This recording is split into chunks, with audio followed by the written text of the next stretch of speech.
এই 7টা আমল করে কেউ যদি ঘুমায়, ফোনের মধ্যে অ্যালার্ম দেওয়া লাগবে না, রাত 4টায় ঘুমালেও 5টায় আজান হলেও সে উঠে যাবে। কেন উঠে যাবে? 7টা আমল যে করছে, শয়তান তো ধারে কাছে আবার শুধু কি আর পাবে না। আল্লাহু আকবার বলেন। এই 7টা আমল করে ঘুমায় গেলে ফজরের নামাজ মৃত্যু পর্যন্ত আপনাদের কাজা হবে না ইনশাআল্লাহ। 1 নম্বর আমল হলো প্রত্যেক রাতে আপনারা ঘুমানোর আগে ওযু করবেন।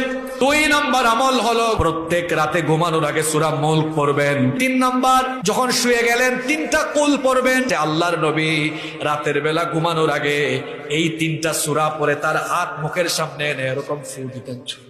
ফু দিয়ে তার মুখ থেকে বুক পর্যন্ত যতটুকু অংশ হাত যায় এরকম 3 বার তিনি মুছে দিতেন। 4 নম্বর আমল হলো আয়াতুল কুরসি পড়ে তারপরে ঘুমাবেন। 5 নম্বর আমল, কিছুক্ষণ নবীর উপর দুরূদ পড়বেন, এরপরে সাইয়্যিদুল ইস্তিগফার পড়বেন। 6 নম্বর